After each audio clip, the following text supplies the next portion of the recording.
Mahiya naman kayo sa inyong kapwa Pilipino. Binastos pa nila ako. What is the law and what Pakinggan ng proceeds of the illegal drug trade ng Duterte. The law enforcement, the highest law enforcement official being head of PNP. Yeah. Now you're hiding this scoundrel, this fugitive. Another question for Oh. you is, what's your reaction Hmm. about sa sinabi niya na wala daw malinaw na coordinates ang Pilipinas sa kanyang EEZ? Yan ang ano diyan, yan ang ewan ko kung saan kumuha ng ano, ng lohika si Marcoleta. Alam mo, sa totoo lang ha, sir, one minute to segue lang. Nagkamali tayo bilang Pilipino sa pagboto. Alam mo nangyari?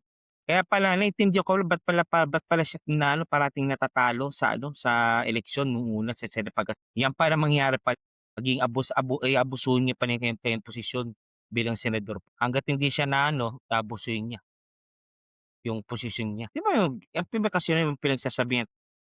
Ano yung sinasabi? Ano yung statement din, sir? Pakiulit po. Yung last Wala statement. daw wala daw malinaw na coordinates ang Philippines para sa ating EEZ. Oh, wala ba? Di ba ano na sa UNCLOS yan? Na-define sa UNCLOS yan? Ang naalala ko, there's a certain from the baseline, shoreline, ilang nautical miles yun? 200 Oh, nautical ano miles. sinasabi ng Marcoleta na wala daw wala daw mali na coordinates. Ayun na yung coordinates. Ang pinaka-origin po, ang point of origin po, then bibilang po tayo ng 200 nautical miles. Yun yung pinaka-coordinates ng ating pong EZ. Define na yun ah. Anong sinasabi ng Marcoleta? Ano gusto niya yung sa parang sa ano yung sa yung Cartesian coordinate system na ito po yung point A to point B, ito yung coordinates niya, yung magusto ba ni Marcoleta? Alam niyo mga kababayan ko po, si Marcoleta kasi is abogado. Abogado po siya can twist at a statement talaga. Pag talagang di tayo na well abreast po, mawawala tayo. Po dyan po kasi this, you have to read both materials. I stand with what is agreed in UNCLOS. Ang alam ko, correct na po ako ha, from the base shoreline, you have to count 200 nautical miles from it. I think perpendicularly, yun ang ating EEZ. Yun ang pakakaintindi ko. Hindi pwede sinasabi walang coordinates. Yun ay napag-usapan, ang napag-usapan nilang UN eh. Hindi pa tinatanggap yun. Oh, yun po sir. Thank you po. And then another thing that when I was researching this material, kasi Sige po. talagang passionate talaga ako dito. Pagpasensya mo na boss I talagang agree. I'm ano ako happy with dito it sa really. especially pag Yeah. nasa ibang bansa ka, pag naririnig mo 'tong issue sa China, parang talagang mainit ang dugo natin, eh. I think when I was researching this, and especially Sige po. checking the history ni, Sige po. Okay. Oh, ayan na. Oh. Mm. Mm. Mm. kung, pag-uusapan natin yung measurement, as UNCLOS said, the only way for us to measure it is using satellite images. And apparently, Mm. if you're gonna use satellite images, within 200 nautical miles, yung West Philippine Sea ay sa atin. And also, Oh. sabi ng UNCLOS, on their formal, Tama. decision nung arbitral Mm. awards on 2016, sabi nila Mm. dito, you don't need a formal proclamation galing sa gobyerno or sa UNCLOS para mabigay mo 'tong karapatan na 'to dahil ang Pilipinas is considered as a coastal line country. Pulu-puluput.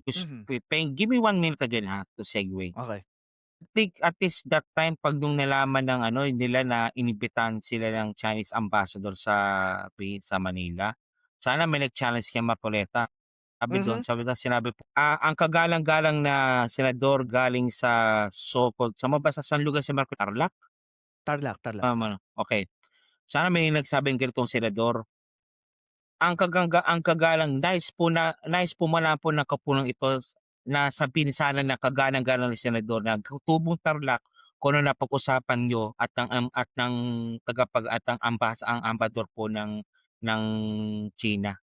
The people really wants to know ano ba napag-usapan nyo sa ng Chinese embassy, ng Chinese ambassador.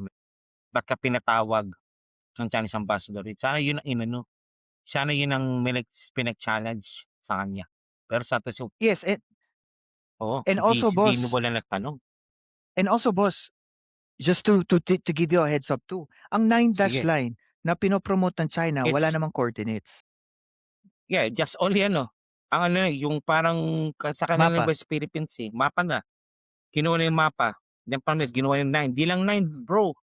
Boss, di lang po 9. I think 10-dash line yata o 11-dash line yata si 9. Dahil si lumaki na raw yata. Hmm.